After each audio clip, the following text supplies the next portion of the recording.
Oh, there's Ian left. Just as we went had Ian, and then we just lost him. It's like, who needs Ian? Well, I will get started. I'll introduce myself. So hello, everybody. Thank you so much for joining us this afternoon for a conversation with Tori Eldridge and Ian McDowell. My name is Talia. I'm the events manager here at Flyleaf. Before I introduce our guests, I'd love to just give y'all a quick overview on our events that have been going on for the past couple months and what we've got upcoming later this fall. So recently we have hosted some amazing people. We've hosted Jill McCorkle and Frances Mays. We had Ron Rash speak. We also, last week we had the authors of UNC A to Z, Nick Graham and Cecilia Moore, who had a lot of interesting things to say about all the chaos going on with the university at the moment.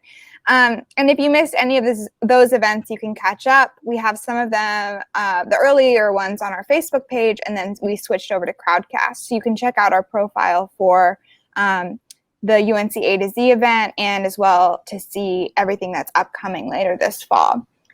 Right leading up to the election, we have some events focusing on social and political issues that you shouldn't miss. We have Jean Nickel for Indecent Assembly, William Darity and Kirsten Mullen for From Here to Equality, a book about reparations, and James Lalutis and Robert Korstad for their book Fragile Democracy. You can find out more of those events on our website, flyleafbooks.com/event, or again, you can just click on the Flyleaf Books Crowdcast profile and register for any of those you're interested in. If you'd like to support Flyleaf and our guests, please keep in mind that Tori's books are in stock and available for purchase. There is a handy buy button right under our faces, and we do have signed book plates and special bookmarks that we'll be including with all of those purchases. If you also feel uncomfortable ordering online, you can always give us a call. We have people working right now, so if you call the store, someone will answer and be able to help you out. All right, so without further ado, I will go ahead and introduce our guests. First up, writer Ian McDowell is the author of several fantasy novels, including Mordred's Curse and Merlin's Gift. A longtime North Carolinian, he received his MFA from UNC Greensboro and writes for that city's alt publication, Yes Weekly. Ian is joining us for an exciting conversation with a Flyleaf favorite author today. Tori Eldridge visited Flyleaf last year to celebrate the release of her debut novel, The Ninja Daughter. Tori entertained a huge crowd with the story of Lily Wong, a modern-day Chinese-Norwegian ninja who faces both family drama every day as well as threatening villains like sex traffickers and the Ukrainian mob. And her quest is always to protect women. Tori was born and raised in Honolulu, and her Lily Wong character was inspired by her own multicultural Hawaiian, Chinese, and Norwegian background. Prior to her writing career, Tori performed as an actress, singer, and dancer on Broadway, television, and film. We were just talking before we went live about the first national Cats cast. Tori also holds a 5th degree black belt in Toshindo Ninjutsu and has traveled the U.S. teaching seminars on the ninja arts, weapons, and women's self-protection. Her novels have won her nominations from the Anthony and Lefty Awards, and The Ninja Daughter was named one of the best mystery books of the year by the South Florida Sun-Sentinel and awarded 2019 Thriller Book of the Year by Authors on the Air Global Radio Network. Tori's stories appear in several anthologies, and her screenplay, The Gift, earned a semifinalist spot in the prestigious Academy Nicholl Fellowship. We are so excited to welcome her back to Flyleaf for The Ninja's Blade. I'm going to duck out for the conversation, and then I'll pop back up to moderate the Q&A. Thank you both so much for joining us, Tori and Ian. Thank you, Talia. Last November, in Yes Weekly, I wrote the following about the author of The Ninja Daughter. Tori Eldridge, in a masterly display of literary osotogari, sweeps you into her narrative and leaves you as breathless as an expertly applied shimiwaza. I know you like that. After midnight last Monday, I started The Ninja's Blade and finished it just before the next nightfall. So, and this is a two-part prompter question. Talia's already covered some of this, but Tori, could you tell us something about who Lily Wong is, and then tell us about another extraordinary Chinese Norwegian and how, unlike her heroine, Tori Eldridge made the transition from novice to ninja only after she'd been a cat, a mermaid, and a mom. Oh my, that's quite a two-parter. And if you want to stick a little reading in there somewhere too. Oh, really? Not a whole lot. Okay. So the first part, that go back to the first part, tell a little bit about Lily Wong as a character. Yeah. Yes, absolutely. Okay, yeah. So it's true. I drew. You guys know, a lot of you I know who are out there, right? You know, I drew from the Chinese heritage from my mother and the North Dakota Norwegian heritage of my father. So you know that I have all the ninja, actual martial arts, a variety of martial arts experience and all that kind of stuff. That said, Lily is not me. She's 25. She is a protector of women and children. She is a big sister to a city. It's something she's dedicated herself to since her younger sister was raped and murdered 7 years in the past when Lily was in college. And she dropped out of that, went whole heart, into the ninja, dropped the wushu, and was out there trying to save women. So in this second book, oh, by the way, I just saw it for the first time. Oh my gosh, isn't it pretty? Look, it's got the back. I didn't see this before, so I'm so excited. It's just like, I just want to kiss it. Anyway, it's so exciting. Usually you get really excited when you get these books in the mail, and I do these silly little, unpacking videos and stuff, but I didn't get to do that because mine got lost in USPS. So I got that just yesterday. So, so exciting. So the thing about the Ninja's Blade is it takes place 4 weeks, 1 month after the Ninja Daughter, after the end of the Ninja Daughter. And so if you've read the Ninja Daughter, I'm not going to give you any spoilers, but I will tell you this. It ends with a lot of excitement and a fair amount of violence. And I have a feeling about violence in fiction, in television, film, literature, whatever. Too often, the hero, does all of this stuff and then just skates through unscathed, like, yeah, it's just business as usual. That's what I do. And, my feeling is violence has an effect. It should have an effect, unless you're some psychopath. Whether it's done to you, by you, around you, something. So the start of the Ninja's Blade, Lily is in crisis over certain things that happened at the end of the Ninja Daughter. And it's a real crisis of conscience, and she's suffering a lot of effects. Alicia, you may remember her, that fabulous, Alicia is this awesome Black woman from Compton, and she's married to this wonderful New York Jew, former stockbroker husband, and they have this women's shelter in Culver City, and that's who Lily works for. And Alicia's pretty convinced that Lily has PTSD, and Lily ain't hearing any of that. But so anyway, the point is she's a woman in crisis, and when you're going through a lot of these things, you can make a lot of mistakes, you can do a lot of slip-ups, and you can second guess things that you might not normally second guess. So there's a lot of that going in here. And I wanted to do a deep dive into the commercial sexual exploitation of youth. And that's where this book is going. It's got some really deep topics concerning that, concerning racial assumptions, profiling, inequities, things of that nature. And yet the book is lightened by Lily's sardonic humor and her amazing family and her meddlesome grandparents, Gong Gong and Popo, who are, by the way, coming in from Hong Kong to celebrate her mother's 50th birthday. So yay. Yeah, it's, and then there's a little bit of romance. So there's that going on. So there's all this stuff going on. So, this two-parter question of yours, dude, if I was just going to answer to both of these, you would never speak again. So why don't we stick on one thing and then we can move on to the other thing? Otherwise, I'm going to be talking for an hour and people are going to be like, who's that Ian dude? Well, it's not about me. That is true. I'll go to a little bit of the second thing when you asked about me personally, and then you can hone in on whatever it is you like. How's that? So you said from cat to mermaid to ninja, Yeah. to author, right? So what? Cat to mermaid to mom to ninja. To mom to ninja, right? Yeah. Okay. All right. I got it. I have to get my own background straight. It's crazy because, yeah. I mean, when I was 19, I went to New York and I was like, I wanted to be on Broadway. Yay!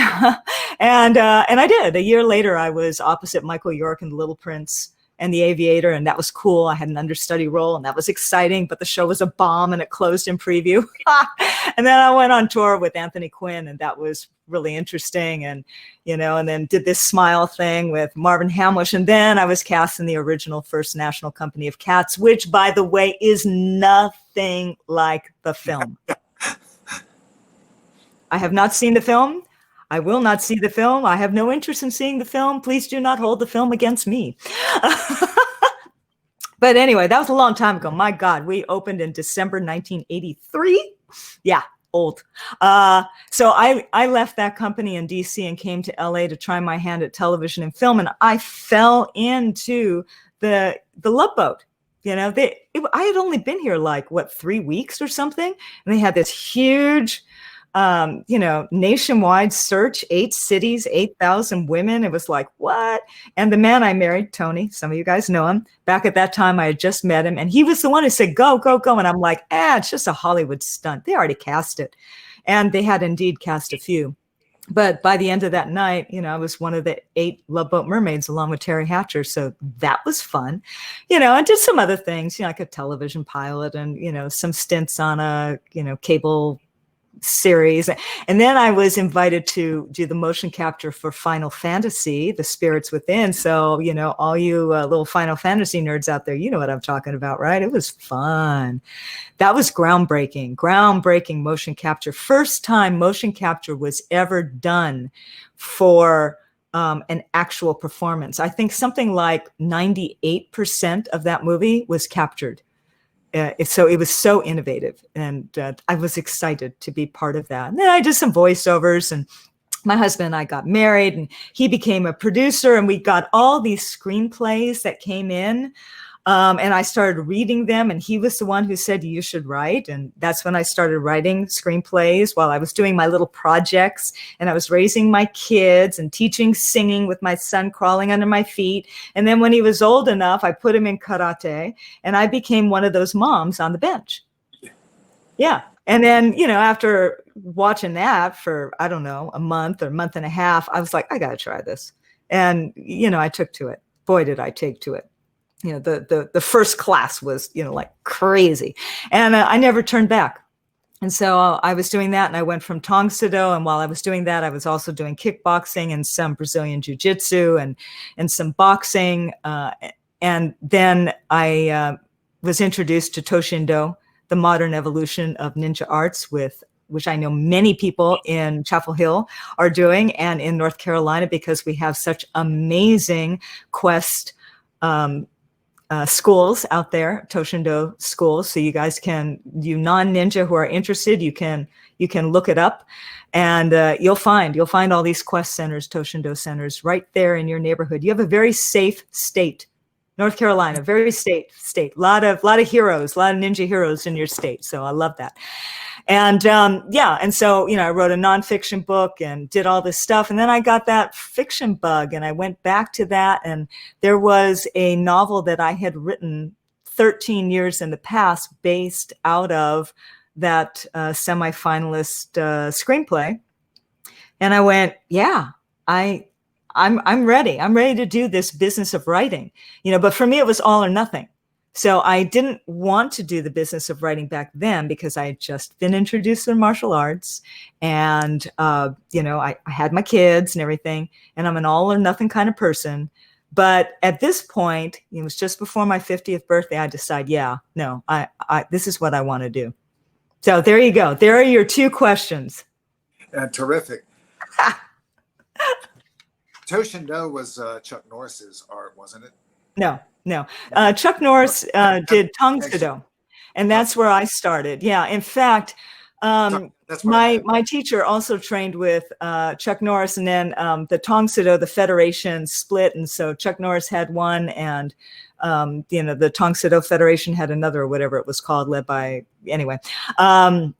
And so, yeah, in fact, when I was doing private boxing lessons, my teacher was part of the original Chuck Norris fighting team. Yeah, Bob Burbage, rest in peace. He was amazing. Had you ever done boxing before? Before Tong Soo Do? Yeah, but before your private boxing lessons, had you ever done it before? Oh, yeah. I mean, because he also did Tong Soo Do and he was a teacher. But, what I did was I did all my private lessons on things that didn't come naturally to me. So, forms, kicks, anything to do with choreography and moving my body in space. I was doing jump spinning heel kicks on my very first white belt day because I could, because I was a dancer and I had this huge physical vocabulary, but I'd never been in a fight. I didn't know how to fight. And so, they taught us that, obviously, but being me, I wanted more. I wanted extra. I wanted to immerse myself. And so those were the private lessons that I had. And those were the private training partners. I had a training buddy who was like, I don't know, 15 years younger and 4th degree black belt. And, we used together, when we could, just the two of us, where you could kick each other in the head and it'd be all good, But so, yeah, I was a little crazy. The great Michelle Yeoh, whom we both love, I read an interview with her where she said that she had originally studied dance in London in the Royal Academy for years as Yeoh Chu King before she went to Hong Kong and was called Michelle, and where she started learning Kung Fu for movies. And she said one of her biggest challenges was changing the way she kicked from ballet to Kung Fu. If somebody were to ask me to guess, I would think that you probably made the transition like a ninja takes tonight. Was it easy or hard for you? I think it was a lot easier for me because, see, Michelle Yeoh, her training was in ballet. As a Broadway dancer, my training is across all forms of dance. So jazz being the main part of it. A lot of jazz has, turned in angles, and you use your muscles differently as opposed to ballet angles. And of course, ballet is very soft and, all this kind of stuff. And jazz is very hard. And, especially me, I was like a chorus line type jazz dancer, very, very strong, very masculine, very powerful. But I had all that ballet technique. So my body kind of did both of those things, So I think I took to martial arts a lot more easily than a lot of dancers would, especially ballet dancers. Yeah. And how was it training in one art while teaching another? Yeah, that was tricky. So I accelerated in Tong Soo Do. I got to a 1st degree red belt, and I don't remember. I think it was a year and a half. And the person who was the head of our federation wouldn't allow me to test for black belt until I had clocked in 3 years. And at that time, I was already teaching for the school, and I was part of the staff. And so I was looking at a year and a half of basic stagnation. And so I needed to do everything that I would be able to do if I was a black belt. That's how I kept myself going. So that's why I did additional private lessons. That's why I had additional, high level training partners. I just went, well, if I had a black belt, what would I be able to do? And how can I do that now? And one of the things that I was able to do was my teacher was able to convince the head of the federation person to allow me to train in Toshindo, because my teacher had 2 studios and was going to turn one of his studios into a Toshindo Quest Center. So I convinced him, hey, wouldn't you like to know a student's point of view? How about I train in that and I tell you how it is? And he was able to sell that. So for a year and a half, probably less than that, actually, I trained in both. And I ended up getting a black belt in both arts within 2 months of each other. That's awesome. Yeah, but I was still teaching in Tong Soo Do, and I finally had to stop teaching in Tong Soo Do because what I realized was I was really teaching them ninjutsu because I liked it better. But I was wondering. My first studying martial arts was being a judoka when I was 13, but years before that, I guess my introduction to the attraction of martial arts was watching Race Bannon teach Johnny Quest how to judo chop. I was so disappointed when on first day in class, Sensei Tanzillo said, "Boys, there ain't no such thing as a judo chop." And then I read about how Sherlock We have a Holmes, shuto.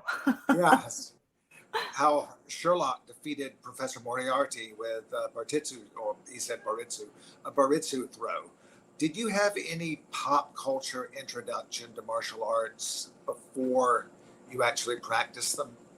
Yeah, I grew up in Hawaii, and one of my great friends, my closest friends, was the granddaughter of Run Run Shaw, Oh, who wow. was a huge Hong Kong, Yeah. kung Genre. fu movie mogul, right? Yeah. And her mother owned a Chinese theater in Chinatown in Honolulu. And so, a lot of times we would go over and we'd play and climb in the rafters and watch the movies or whatever. And her son, her brother, did karate. But at that time, I had gotten into dance, and my mother was Chinese mother, right? She was always, I was very athletic. I was very coordinated. So every time in PE, I would do a sport. We'd get a call from the PE coach. Hey, does Tori want to join the diving team? Does Tori want to join the soccer team? Does Tori want to join the, And so it went. And my mother was always like, sure, but you have to choose. And so I always chose dance. So it was the same thing with martial arts. I always wanted to do martial arts, but I knew I had to choose. And then when I went to New York and I was working at a health and fitness place, and I was, teaching calisthenics to make the bucks while I was taking 3 hours at least of dance every night and going to all these dance auditions. Wow, that was a lot of work. There was a martial arts teacher, I forget, some kind of a Japanese, maybe Shotokan. And I took one class, and boy, he was like, you have to be a student. I'm like, I can't. It's too much. It's too much physical effort. So I didn't get a chance to dive into it until I had properly retired from dance. I can imagine. What is the biggest difference, or what is a big difference between yourself and Lily? I'm not talking about circumstances of your lives. Don't tell us about whether or not you've killed anybody. Keep that secret. I'm talking about what is the biggest inner difference between you and Lily? Yeah, well, Lily and I, number one, are in completely different stages of her life, so I'm 59, she's 25, we are in different stages of our lives. That said, Lily is very different than I was at 25. I was very focused, very driven, very serious, just, ambitious as all get out. And I knew what I was doing. I knew what I was going to do. I left Honolulu, dropped off at Northwestern for a year, went to New York, traveled the world. I was just like, there it is. And my parents were kind of hands off. My mother was Chinese Hawaiian. She was a stay-at-home mom. She loved her golf and her tennis and her dog, and she would always confuse me with the dog, but that's a whole story. My dad was consumed with his business. He had his own business, insurance, finance, and he always expected the very best. It was a given. It was an assumption that I would be the very best. Not just good, right? It was like, wow. I had to like chillax over the years. Until I, kind of unlearned a lot of that stuff. I mean, it was good. It got me where I was going. But I could have enjoyed my relationships better. I could have been better with people. I could have had a better understanding that it's not a zero-sum game. You can just be great. You can be up here, just kind of in the zone, great, with a lot of great people, and enjoy that mutual vibe. I could have been a lot, like that. So that's sort of me right now. Lily, her mother she's from Hong Kong, and Hong Kongers are very serious about education. you know, and, you know, there are things that need to be done and family obligations. And Lily's mother did not fulfill her family obligations and has put that on Lily. And so there's that added thing. And, you know, her younger sister just kind of skated by, and then her younger sister is murdered, and there's that added pressure. So, you know, Lily is like this rebel who is like breaking away from everything she thought she would be doing in life. Everything from her personal dreams, her personal goals, forget about it. They're gone. They just flew out the window. So, you know, she used to be really gregarious, and now she's rather serious. She's rather secretive. She has to be. You know, she's wary. She's sardonic, and she's trying to figure out how to be an adult with parents, which is a difficult thing. And if you're a parent now with kids who are getting into that age, you know how that is from the other end. So you can really relate to it from her mother's end and also from her father's end. So those are some big differences, I'd say. As a preface to my next question, how many kids do you have, and is your mom still with us? My parents passed away. My mother was alive when she had Alzheimer's. She was alive when I was writing The Ninja Daughter, but she was too far gone to be able to read books at that time. My father passed away 11 months after her, and he was able to read a final first draft of The Ninja Daughter. It had another name back then. And so he was able to really see how important his heritage and Ma's heritage had on me. And he's read other things that I've written, but he was like, you've created a character here that will go on and on and on. He goes, Lily Wong is something really special. So that meant a great deal to me that, you know, she knew I had written it and that he had actually read it, at least some version of it. Right. I have 2 adult sons. My youngest son is 28. He's a television film editor. He's living in the house and pursuing his career. So my eldest son is 31. He just married, of all things, a Hong Konger woman. Right. Totally accidental. I had already started writing The Ninja Daughter. I mean, I didn't make her mother from Hong Kong because my future daughter-in-law was. It was totally accidental. And I'm going to be a grandmother at the end of November to little Moana Lee Eldridge. So yeah, that's really exciting to me. That is so lovely. Have your sons read your novels? Yes. Yeah, my eldest son is like, you know, no spoilers. And my daughter-in-law has read them and she loves them. And she's a great help for me. In The Ninja's Blade, you know, Lily's grandparents are coming in from Hong Kong. Right. There's a lot of language stuff. There's a lot of Chinese stuff. There's a lot of Mandarin stuff. There's a lot of cultural things. There's a lot of things that they discuss that have to do with the protests and stuff. She was a tremendous asset in reading it after it was, you know, written, and to talk about certain things, to get like these just nuanced things. And now that I'm writing the 3rd Lily Wong book, which by the way goes to Hong Kong, that's going to be an interesting thing. I'm definitely going to be, you know, giving her a little ringy ding. Yeah. Check it. In Jonathan's great interview with you, you talked a little bit about how it was set in the protest of late 2019. So I'm sure you've been doing research on that. Oh, yeah. And of course, while that was going on, I was paying a lot of attention because my in-law relatives all live in Hong Kong. And, you know, I worry about them. I care about them. I want to know what's going on. So, yeah. Would you like to hear a little bit about The Ninja's Blade? Yes, absolutely. So, like I said, this one does a deep dive into commercial sex trafficking. So Lily, at the beginning of this, she's hunting for a teenager. Her name is Emma Hughes. She's this prep school gal from Bel Air.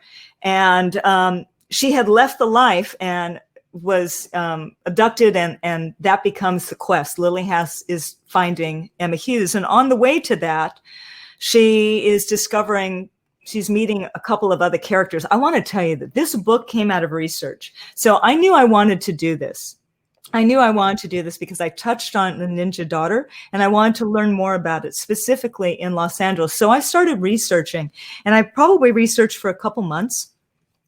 And, oh goodness, news reports and videos and survival interviews and following footage, right there, in the street, talking with people. It was really intense. And so I got a secondhand, I guess, knowledge of all the ways that these young kids, anybody's kids, by the way, not just any particular socioeconomic thing, all of our kids are in danger. It's a worrisome thing, and how these kids are lured, coerced, tricked, kidnapped, forced, and all the many manipulations that are used to do that, and the astoundingly different environments and cultural situations and things like that. And from my research appeared these characters. These characters started appearing to me that kind of capsulized several of these different methods and kinds of kids. And I just started falling in love with these characters. I started falling in love with these kids. And from that came this plot. And so that's how the Ninja's Blade came about. So in this chapter, this is in chapter 16, Lily has already picked up her grandparents from the airport. So they're in Los Angeles now, causing meddlesome trouble. And Lily has been sent to Hollywood by this wonderful social worker. And she's been sent to find somebody who may possibly be able to help her in her quest. Okay. After depositing my baffled grandparents with my anxious mother, I drove to Hollywood to hunt for the runaway teen Ms. Ruiz had mentioned. Although I had vowed to make the most of my time with Gong Gong and Popo, a missing girl was in danger, and I couldn't stop hunting for her just because my grandparents were in town. Besides, Ma needed her own quality time with them, whether she wanted it or not. I found Josie exactly as Ms. Ruiz had described, hanging in front of a souvenir shop at the corner of Hollywood and Cherokee. She wore a jaunty red beret, an I Heart Hollywood muscle tee, black shorts, and red and black Keds. It was 1:45, and for all anyone knew, she was handing out flyers for her dad's shop after a short day at Hollywood High. Except she had no flyers. And the only people she spoke to were men. Hey, guapos, want to party with me? It'd be fun, I promise. You'll like it for sure. Where you going? Why you look at the stars on the ground when you got a star right in front of your eyes? She planted her hands on her narrow hips and struck a movie star pose, eyes closed, face to the sun. When she opened them, the gray-haired men had moved on. You're lost, anciano. She pivoted her heels and pointed her Keds to the west. How about you guys? Want me to give you a tour? The out-of-town jocks chuckled and punched each other in the shoulders as they passed. You think I'm funny? Keep walking, you stupid hicks. I approached slowly, pausing to check the menu at the next-door cafe. I caught her eye. Is the food here good? Josie shrugged. It's okay. If you're hungry enough. Always. She snorted a laugh. Want to join me? Surprise crossed her face, then settled into a mischievous grin. So that's how it is. That's usually my eye. Her dark eyes narrowed with suspicion. She leaned forward and parted her full red lips. What you want, amiga? Food. I'll buy you a sandwich. No strings attached. Her dark eyes narrowed with suspicion. She checked the street, presumably for unattached men, and shrugged. I guess I could eat. The stench of grease nearly sent me back to the street, but having lured Josie away from her corner, I didn't want to take the chance she'd find a more compelling lunch companion. I nodded up at the menu sign. What do you want? Hero, fries, and a Coke. Grande. She spoke the last word in challenge, as if I'd insist on a small drink. No problem. I ordered a deli chicken wrap, basic assembly, no cooking required. How bad could it be? My name's Lily, by the way. Oh, yeah? What's your name? Híjole, are all you Asians so nosy? Don't you know any? Oh, sure, because, all my best friends are Korean or whatever. She gestured around her at the predominantly white clientele. Can't you tell? The food arrived, and I let her gobble her hero undisturbed while I picked at my chicken wrap. All things considered, it wasn't half bad. She moved on to her fries. I started up again. Ms. Ruiz says hi. Josie smirks. So that's why you're here. Tell her I'm fine. I don't need her help. Actually, I'm looking for a missing friend. She thought you'd be willing to help me. Josie sucked down a third of her Coke and shrugged. Don't see how. She works for a guy named Manolo. You know him? Have you heard of him? Josie forced a laugh. I know lots of Manolos. Which one you want? Drunk Manolo, mean Manolo, fat Manolo, rich Manolo? They're all assholes. This one works out of Compton, Long Beach Boulevard. Oh, that Manolo. She stuffed her mouth with fries. Don't know him. She chewed with great deliberation, puckering and stretching her bright red lips. They were fuller than mine, which was saying a lot since the gene pool blender had given me uncomfortably exaggerated features. My wide mouth, huge eyes, and arched brows, and rounded nose made for an inconveniently memorable face. I avoided makeup to lessen the distinction. Josie did the opposite. She lined her eyes like Elvira and painted her lips and stubby nails a bright cherry red. Everything about her screamed, look at me! So I did. And what I saw was a tough-talking, secretly hurting teenager. Is Manolo your trafficker? Hey, nobody traffics me. Comprende? Nobody. Sorry, you know him though, right?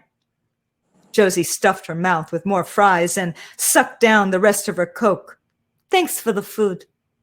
She stood and swiped her lips with a fresh coat of lipstick. I gotta go. She paused at the door.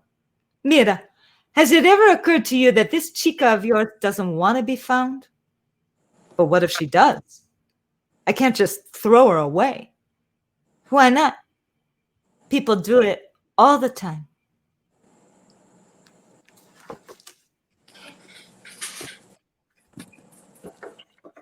So there you go. That was great. Thanks. Thank you so much for reading that. That was a scene I hoped you were going to read. Oh, that's wonderful. I gave, I think, 4 copies of of The Ninja Daughter to some friends, to various friends. And one of them, his copy, before he could read it, was snagged by his wife, who took it to work, and it was snagged by a coworker. And finally, he got so frustrated. This is what he told me the other day. He got so frustrated that he went ahead and read The Ninja Blade and is going to hold on to it and torment his wife by not giving it to her until she. Good for him. By the way, The Ninja's Blade can be read first. Yeah, that's what I'm getting to. He said he had no problem doing that. And yeah, having read it, I can absolutely see that. Was that always your intention? Yes, absolutely. I wanted to make sure that any of the books in the series can stand alone. That, there will be certain things, obviously, that you hear about the first book, but they're not spoilers. They're more teasers. So I've had book bloggers and reviewers reading The Ninja's Blade and then immediately went out and ordered The Ninja Daughter and were like, and when is, the third one coming out? So that makes me very happy. That's awesome. Yeah. And one thing about, series thrillers is that often you have the protagonist and or 2 protagonists like Hap and Leonard or Spencer and Hawk. And then you have the characters for that book. You have a great ongoing ensemble. Mm. Your ninja actually had maybe a ninja, but she has a community. She has a village. She has a family, so to speak, metaphorically speaking. And that is one of the great pleasures of the book. Do you think that if there was going to be, if it was going to become a dramatic work, do you think it lends itself more to blockbuster film or binge viewing? Oh, binge viewing, absolutely. I see it as a television series for the exact reasons that you just said. I mean, when you watch a television series, you're watching it for the characters. You want to spend time with all those characters. The plot is great, of course. The excitement of every season, is kind of like a book and a mission and a quest, and all of that is really great. But, when it comes right down to it, you've gotta love and be drawn and compelled to come back to those characters. So, Lily is a very uncommon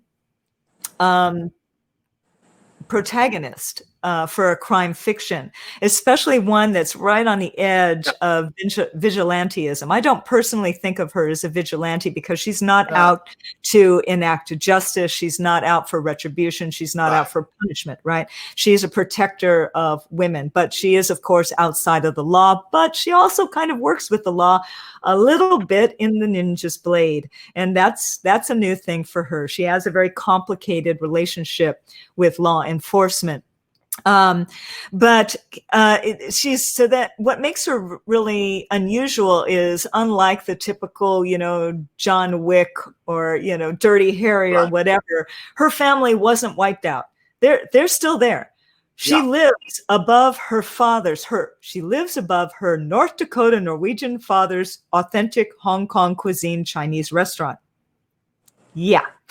So she's right there with them, and trying to figure all this out, and then of course she's got wonderful Alicia and Stan, and then she's got all these people throughout the community that she really loves. It's an incredibly multicultural band of characters, and in The Ninja's Blade, it's a very multicultural book. It really is, and so that was something else that required an extreme amount of research, because I really wanted to get it right. The main supporting characters, and there are a lot of them, are Black, and the ones, and also Latino, but the real lead characters are Black. And I wanted to make sure that I gave each and every one of them an individual, authentic, deep voice and character. And so that was a huge amount of research for me and exceedingly important to me.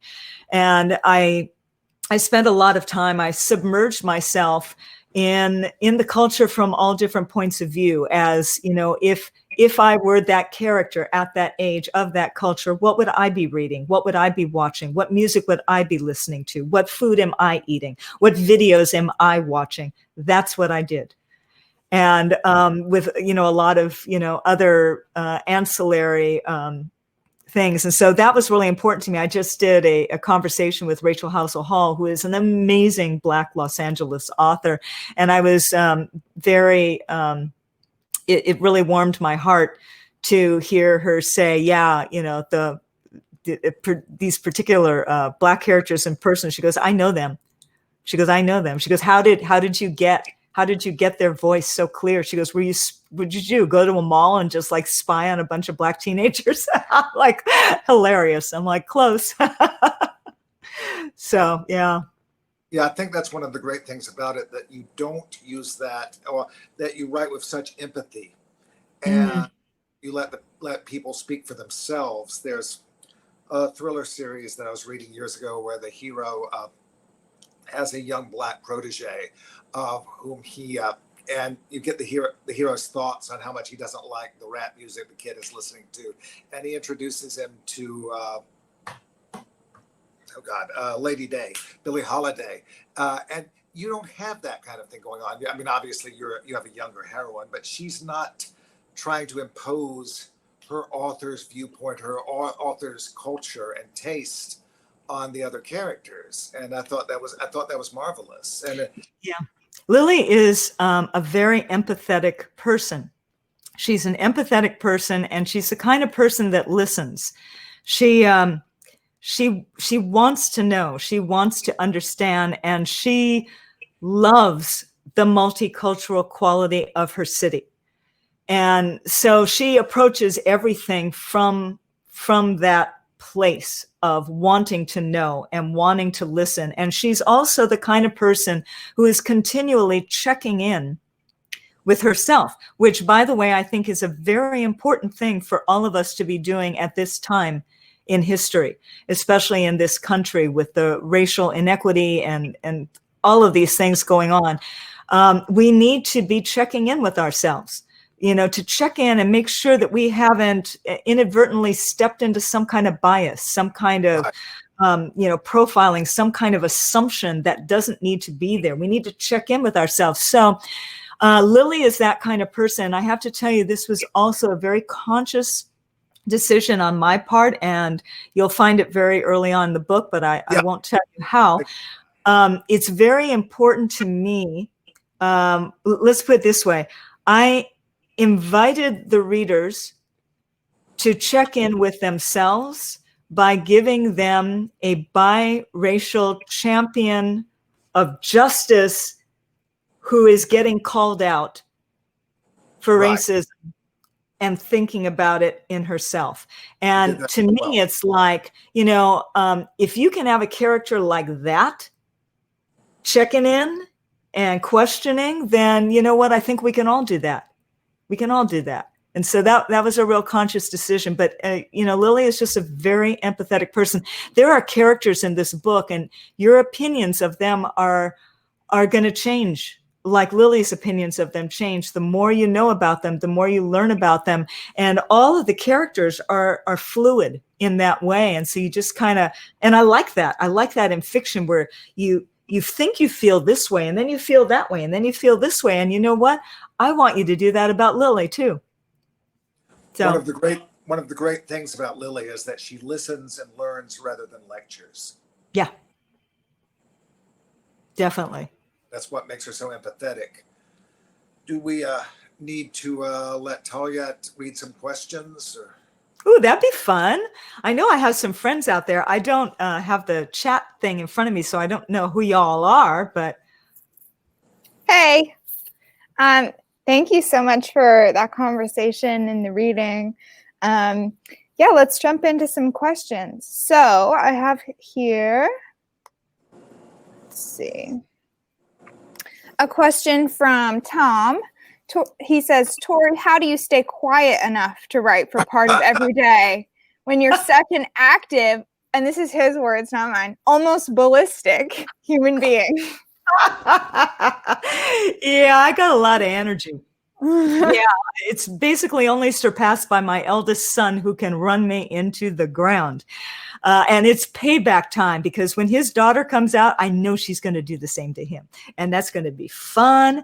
But yeah, that was the most difficult transition for me, going from career martial art person, because I retired from teaching and committed myself to writing full day, every day, basically 6 days a week. And that was really hard. It was amazing. My back cramp, my neck cramp, I'd start to fall asleep. It was really hard. I was used to being kinetic. So I have a few tricks. I start in the morning. That's when I'm most creative. So I try and because the writing part, that's hard. It's really hard. It's hard to focus, hard to concentrate, hard to really lock in. So I try and do that in the morning. I start standing up at my bistro table, then I end up on a stool, and then I take my laptop and I go and lounge over here. I go and kneel over there. Sometimes I'll sit in a yoga position in the splits or something, and I'll do that. And changing position keeps it kinetic for me.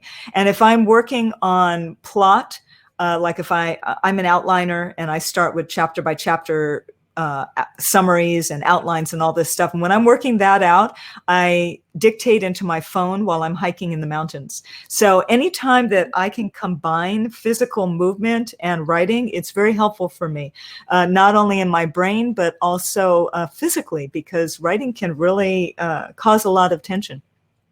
Mm-hmm. Yeah.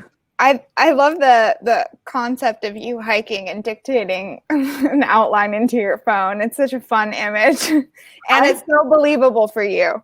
Oh, I wish. I have not yet been able to dictate words that could stay on a page. Right. When I can do that, Yes. Man, I'm going to be hiking all the time. It's over for all of us if you can do that. If I can just figure out how to speak words that I actually want to see on a page. Yes. That'll be great. All right. We have a question here from, who's this? Claire. Claire says, Tori, you said you wanted to take a deep dive into the commercial sexual exploitation of youth. That's a dark place to go. What did you do to stay above the darkness while writing? Claire, love you. And you've been following my Mindful Musings blog for over a decade, probably. So you may even have seen something that I wrote about empathy without suffering. I'm a big believer that we can be empathetic and champions without taking on the pain of others. Too often when we become empathetic, we start to suffer, we take on the pain, and you notice it in social media a lot. Then now we have these empathetic people out there who are in such turmoil and such pain that they are now attracting, comfort for them.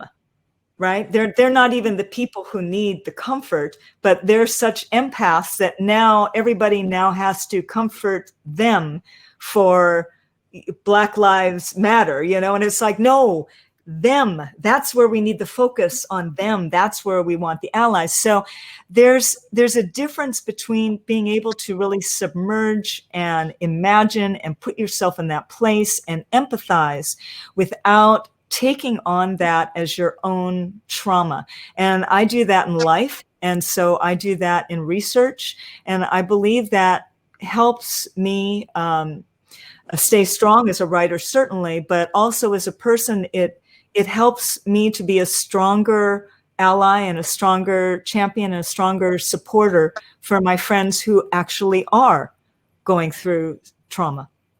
Yeah. Do you have any specific tips for how you maintain that distance, or not? I guess not distance. It's not the right word, but the separation. Yeah. I think I keep reminding myself that this isn't my trauma.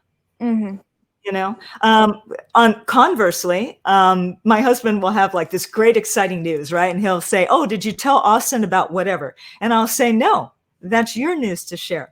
That's your excitement to share," right? Or a friend will have, some horrible tragedy, lost somebody, and they'll say later, "Oh, did you tell so-and-so and stuff about that?" And I'm like, "No, that's your tragedy to share. That's your story to share. I'm here for you, but that's your story to share."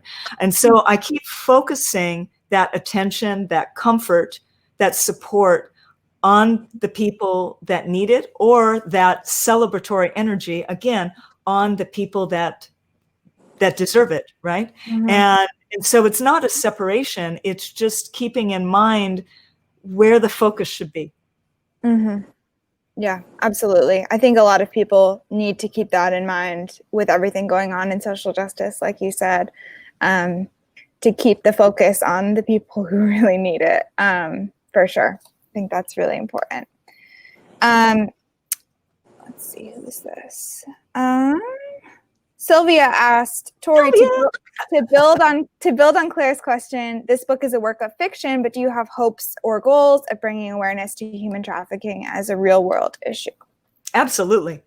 This is a cautionary tale for parents with teenagers. Number one, this is I'm hoping to raise awareness. In the book, there is an organization out there helping these kids, and it's based on an actual organization that was a national started in Los Angeles, a national organization. Now it's an international organization. It's called Children of the Night. It was started back, I want to say 1979, but I'm not sure. Maybe it wasn't quite that long ago, by Dr. Lois Lee. And it is an amazing organization and what they're doing with these kids. And so every chance I get, I'm talking about them. I'm talking about her. I wrote these characters so that people could see all of these different ways in which all of these different kids are manipulated and brought into this thing so that my readers would be able to resonate. Maybe not with this kid, but maybe this kid, or maybe that kid, or maybe this kid, or maybe all of them. And it's through these characters that I hope to touch people's hearts and create this, inspire this awareness and this caring and empathy. So, yeah. Mm-hmm. Yeah, I think there's so much awareness that needs to be raised about trafficking, especially as I feel like lately in social media and everything, there are sometimes like these vague comments about needing to save the children without any real specific information. And I think that can create more problems than, than help. Yeah. Speaking of which, I want to explain why we're calling this sex trafficking, right? Because you may be thinking about, isn't this child prostitution? And I want to talk about that because there really is no such thing as child prostitution. Mm-hmm. Child prostitution, that term implies that those children chose to be sex workers. And if you are below the age of consent, you cannot choose sex working. Therefore, you cannot be a child prostitute. You are a prostituted child. Right. And that's the difference. And so if you are a prostituted teenager, child, youth, then you are trafficked. And therefore, it's not a pimp, it's a trafficker. And so that's something else that I learned in my research and that I wanted to share in the book. And I think it's important, that distinction. Mm-hmm. Yeah, definitely. Let's do one last question we have from Samuel. Samuel says, do you have a dream Hollywood or TV casting for your protagonist or other characters? I know I think this is something that you had shared with us the last time you were at Flyleaf, but I'd love to hear it again or any updates. I do. I'm actually opening up something here. I wonder if I can even screen share this. Yeah, absolutely. I did not plan to screen share this, so I'm not sure if I can or not. I'm like looking. It's like, where is my book club kit? It's just gonna be too crazy. Hold on, just bear with me. All right, y'all know who Chloe Bennett is? Mm-hmm. Anybody know who Chloe Bennett is? All right, so she's in Agent of S.H.I.E.L.D., right? And they just stopped. So she would be a great choice. Another great choice would be, let's see, Kelsey Asbiel Chow. She was in Yellowstone. Don't know if you saw her. She played the, Native American wife of, one of the sons. And I forget which son. Oh, great. Here we go. All right. So let's see if I can put this on. Okay. I'm going to go over here. I'm going to go over there. I'm going to go over there. Oh my gosh. No. Application, Chrome tab. Yes. Here we go. Whoops. Here. Okay. Share. Oh my gosh. Can you see it? It's loading. Let's see. Yep. Yeah. Oh my gosh, you have a graphic and everything. Isn't this awesome? Yeah. Okay. So my PR agent, Jennifer Vance from Books Forward, she put together this amazing book club kit. Can you see it if I scroll? Mm-hmm. Yes. Okay, great. All right, so I'll stay on this and then I'll show you the whole book club kit. All right, so part of this book club kit was this casting. So that's Chloe Bennett up there on the top, see, right here. And she is from a Han Chinese father and a Caucasian American mother. And then, do you recognize this guy? Oh my gosh, Stellan Skarsgård. He's a Swedish actor who is always playing these really dangerous characters, but every now and again he plays a really endearing character, and I think it would just be amazing to see him just go full on endearing as Baba. And of course, the lovely Michelle Yeoh. I mean, if I'm having, if I could just like dream my cast, that's what I would do there. And of course, we meet Lily's grandparents. And so Kyu Chin, who's a Vietnamese-born actress, and she was best known for the Joy Luck Club. So I thought how fun to bring her back. And you probably all remember seeing James Hong. Yes. As Gong Gong, because he's in a lot of things. So watch your eyes. I'm just going to go, woo, wee, isn't this fun? Okay, so, the book club kit, if you go to my website, torieldridge.com, and you go to the book club page, you'll see this book club kit, and it has interview questions. Wouldn't that be fun? So there's stuff like that. And then there are discussion questions for your book club, because that's super important. There are recipes, because if you've read either of these two books, you know that Lily loves to eat, right? Yeah, so these are my recipes, actually. They're not Lily's father's recipes, but they're my recipes that I wanted to share. And then, of course, there's the casting, and then there's assorted stuff. So let me see if I can come back to this and say no more of that. All right, you're screen sharing. Click to close that message. I hope that works and doesn't make me go away. Let's see. Close. Oh, crap. Am I still here? Yeah, you're good. Oh, you did it. Oh, little ninja nervousness there. So anyway, there's your dream casting answer. Absolutely. I love that. And you had it ready to go and everything. No, I didn't. I had to hunt it down. I've never done it on Crowdcast. You were very quick. Nerve-wracking. All right. I think we're going to wrap up. But remember, if you want to purchase a copy of The Ninja's Blade or The Ninja's Daughter, you can do that by clicking the link right below our faces. If you want to support Flyleaf, we have not only books for sale, but we also have a donate button, which I think I just shared on Crowdcast, that if you'd like to support our events programming, that's a fun way that you can do that. And again, check out our upcoming events on our website or on our Crowdcast profile. And thank y'all so much for coming. Thank you, Tori and Ian. It's been such a pleasure to have you guys. It's been wonderful. Thank you so much. Thank you. Bye.